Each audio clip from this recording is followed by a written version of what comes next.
एक और केंद्र की मोदी सरकार ने सबका विश्वास की बात को सटीक साबित करने की ओर कदम बढ़ा दिया है, तो वहीं दूसरी ओर इस पर सियासत शुरू हो गई है। आपको बता दें कि केंद्र सरकार ने ईद के मौके पर 5 लाख अल्पसंख्यकों को छात्रवृत्ति देने की बात की थी। वहीं अभी 2 दिन पहले मदरसों की शिक्षा को भी मुख्य धारा से जोड़ने का बीड़ा उठाया है। देखिए हमारी खास रिपोर्ट।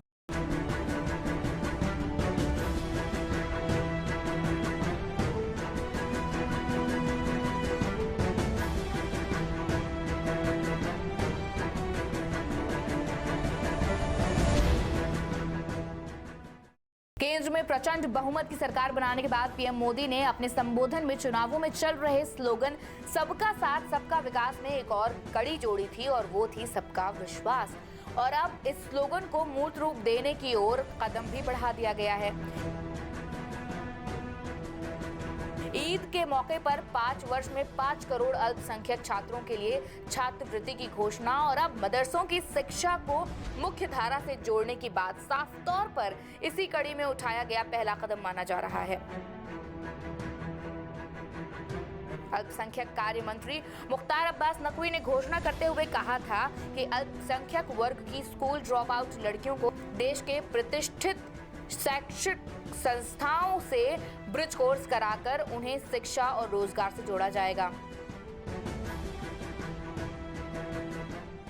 हम 5 करोड़ से ज़्यादा स्कॉलरशिप मंत्रालय देने जा रहा है।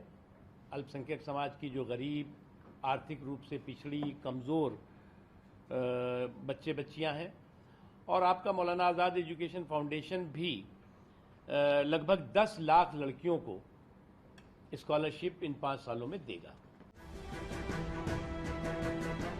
देश भर के मदरसों में मुख्यधारा की शिक्षा को प्रोत्साहित करने के लिए मदरसा शिक्षकों को विभिन्न शैक्षिक संस्थाओं से प्रशिक्षण दिलाया जाएगा ताकि वो मदरसों में मुख्यधारा की शिक्षा यानी हिंदी, अंग्रेजी, गणित, विज्ञान, कंप्यूटर आदि का ज्ञान भी दे सकें। ये काम अगले महीने से शुरू कर दिया जाएगा। सियासी पंडितों का मानना है कि राज्यसभा में लचका 3 तलाक का बिल भी जल्दी ही पारित कराया जा सकता है। मोदी का ये अल्पसंख्यक प्रेम कहीं न कहीं उन मतदाताओं को भी अपनी ओर आकर्षित करता है जो कि भाजपा पर भरोसा नहीं करते। शायद यही कारण था कि सबका साथ सबका विकास में सबका विश्वास भी जोड़ना पड़ा और वो इन योजनाओं के जरिए उन वोटरों में पकड़ मजबूत कर रहे हैं। बीजेपी के इस प्लान से विपक्ष में और ज्यादा खलबली मच गई है कि कहीं उनके वोट बैंक में सेंध न लग जाए। इसी को लेकर सपा नेता आजम खान ने केंद्र सरकार पर हमला बोला। उन्होंने कहा है कि मदरसों में धार्मिक शिक्षा दी जाती है, इसके साथ ही इंग्लिश, हिंदी और गणित भी पढ़ाई जाती है। यह हमेशा से होता आ रहा है। अगर आप मदद करना चाहते हैं तो उनका स्टैंडर्ड बढ़ाएं, मदरसों के लिए इमारतें बनवाएं, फर्नीचर दें, दोपहर के खाने की व्यवस्था कराएं। साथ ही साथ ये भी कहा कि मदरसों से नाथुराम गोडसे और प्रज्ञा ठाकुर जैसे लोग नहीं निकलते हैं।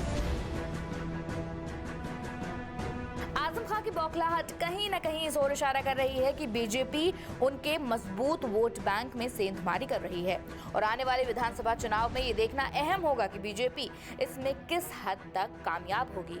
Bureau report, prime TV.